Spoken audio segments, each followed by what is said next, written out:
Her fingers were trembling when she grabbed the front of his shirt and whispered, "Please, just trust me."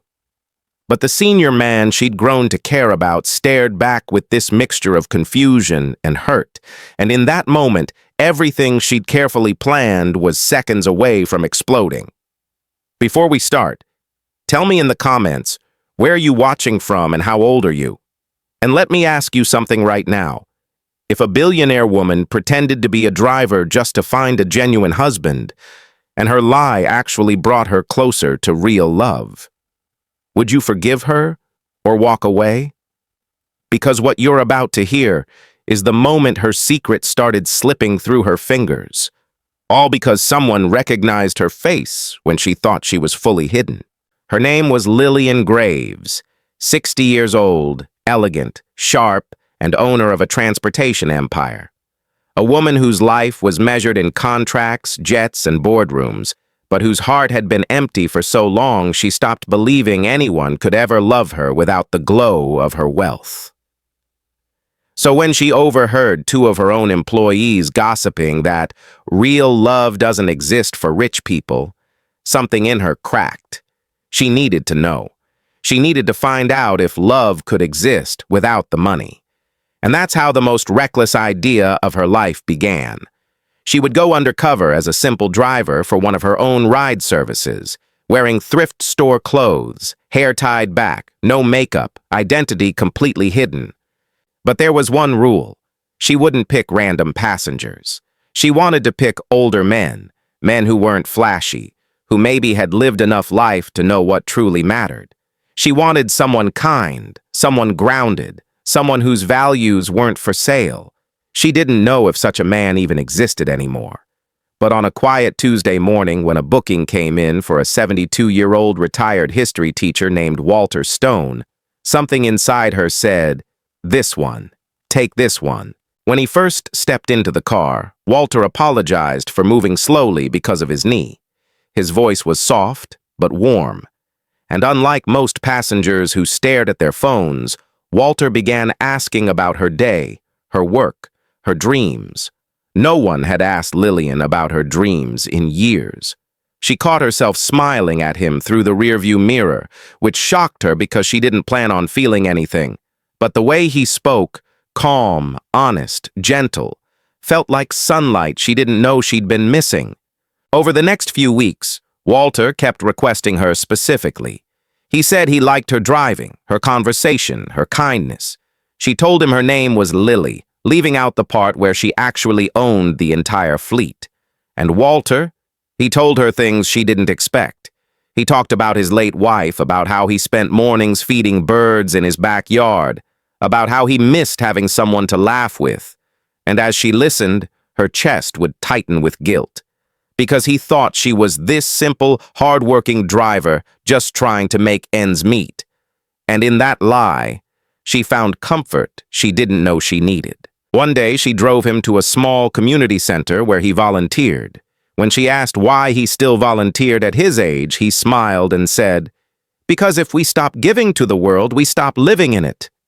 That line stuck in her heart like a truth she'd been avoiding. She found herself waiting for his ride requests, looking forward to them more than anything in her luxurious but lonely life. And slowly, she began to notice little things. How he always packed an extra sandwich in case she hadn't eaten. How he insisted on tipping even though she told him not to. How he always thanked her like he truly meant it. But as much as she grew attached, the lie grew heavier. What if he discovered who she really was? Would he accuse her of playing him? Would he think she was testing him like some heartless billionaire? Every time she imagined his disappointment, her stomach twisted. The breaking point came on a rainy evening. Walter asked her if she'd like to join him for coffee sometime. She froze. It felt like everything she'd hoped for and everything she was terrified of collided at once. She agreed, but as soon as he stepped out, she leaned her forehead on the steering wheel and whispered, "What are you doing, Lillian? You can't build real love on a lie." She thought she still had time to figure out how to tell him the truth. But life doesn't wait for perfect timing. The next morning, as she helped Walter into the car, A security guard from one of her company's properties happened to walk by. He glanced at her, stopped, stared harder, and then his eyes widened. "Ms. Graves? Is that you? What on earth are you doing dressed like that? And why are you driving your own car?" Walter's head turned slowly, and for the first time since she met him, she saw suspicion in his eyes. The guard didn't stop there. He stepped closer, completely confused, and said loud enough for Walter to hear every word, "Ma'am, the board has been looking for you since last night. They said you canceled all your meetings. Are you okay?" The world went silent. Lillian felt her throat close. Walter looked at her the way a man looks at a puzzle that suddenly doesn't fit. "Lily," he whispered, "what is he talking about?" Her hands began to shake. This wasn't how she wanted him to find out. Not here. Not like this. She opened her mouth to speak, but couldn't. And Walter's expression shifted from confusion to hurt, then to something even worse, distance. He stepped back from the car. The guard waited for her explanation. Rain started hitting the pavement harder.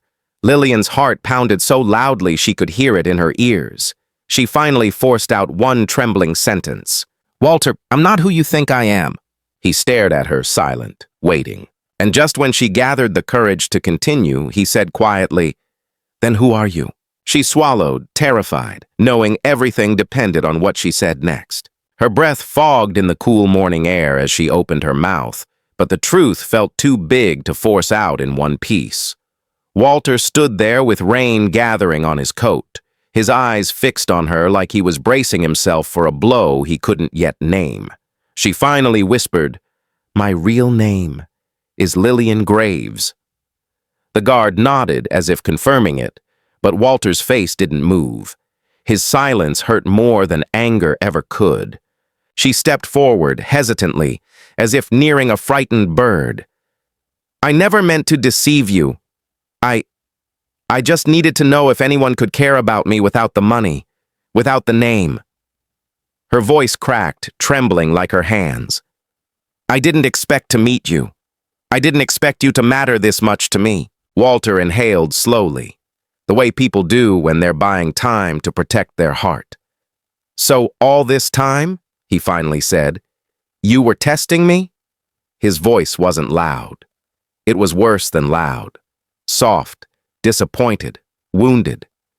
"Every conversation, every ride, you were watching how I reacted, like a teacher grading a student." "No," she said quickly. "Walter, please, that's not it. At first, maybe I was trying to see if goodness still exists. But after a few days, I wasn't pretending with you, not at all." He looked down at the ground, his brows tightening. "You let me talk about my life, my past, my wife, while hiding your own identity. How is that fair?" The words hit her like cold rain. She wanted to reach for him, but she didn't dare. "I was afraid," she whispered. "Afraid you'd walk away the second you learned who I really am." He didn't move, didn't answer, didn't even blink.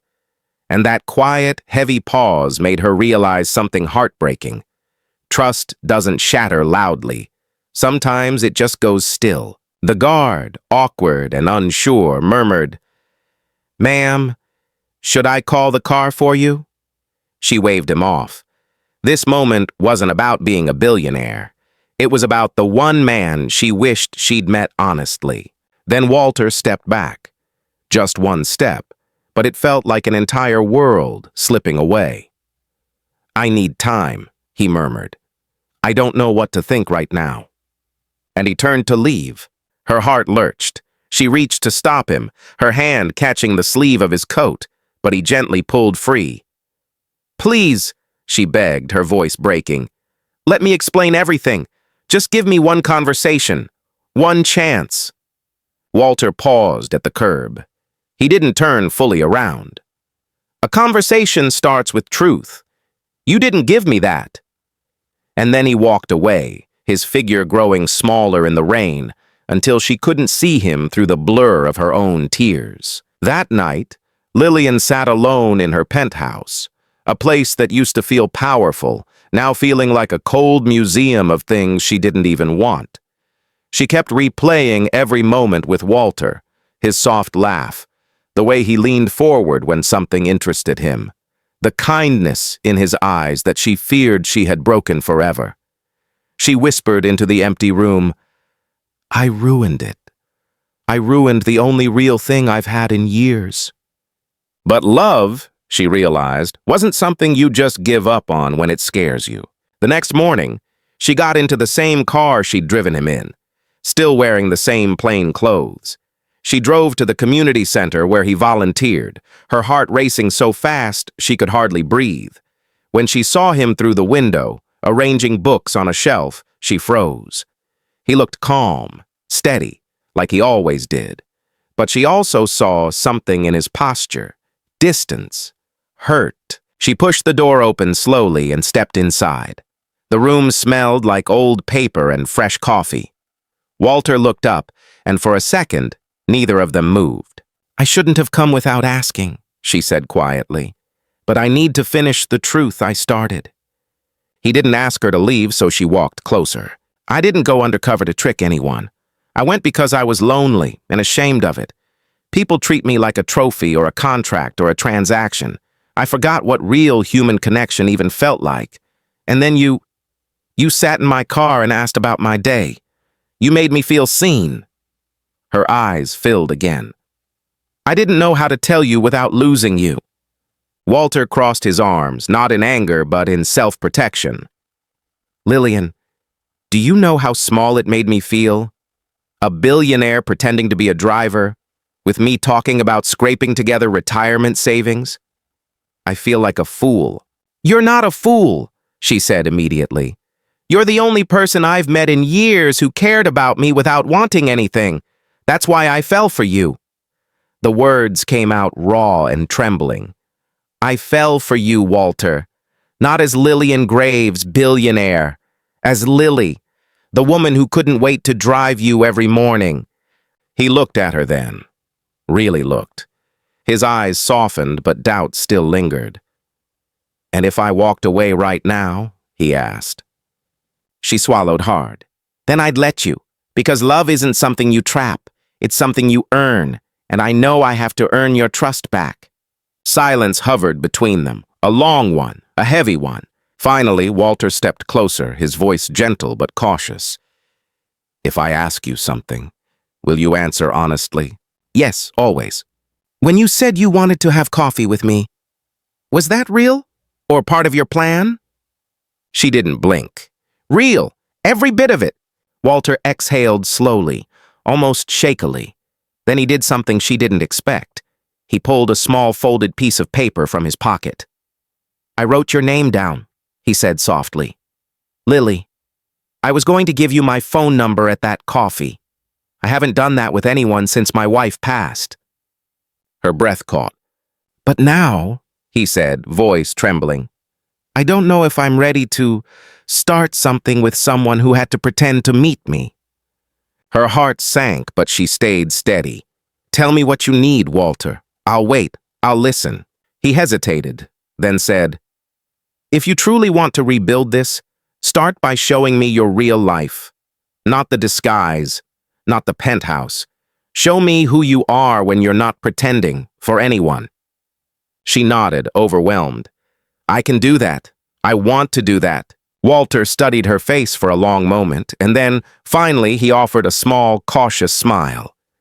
"Then maybe we haven't lost everything yet." She felt something warm open inside her chest. Hope. Fragile but real. He held the piece of paper out to her. "Coffee, tomorrow, but this time, as Lillian." Her fingers shook as she took it. And the next day, coffee turned into laughter. Laughter turned into trust. And trust bloomed into something neither expected at their age. A real second chance at love. Weeks later, on a quiet morning in a garden he loved, Walter took her hand, looked into her eyes, and said, "Lillian, life gave me love once. I never thought it would happen again. But if you'll have me, I want to spend whatever years I have left choosing you." She covered her mouth in shock, because this time, he was the one making the bold move. With tears spilling down her cheeks, she nodded, unable to speak, and he slipped a simple silver ring onto her finger. No diamonds, no show, just sincerity. A real proposal, born from a fake plan, but shaped by truth. If you felt something in this story, let your heart be part of the conversation. Like, comment, share, and subscribe. And tell me below, do you believe love can start with a lie and still find its way to the truth?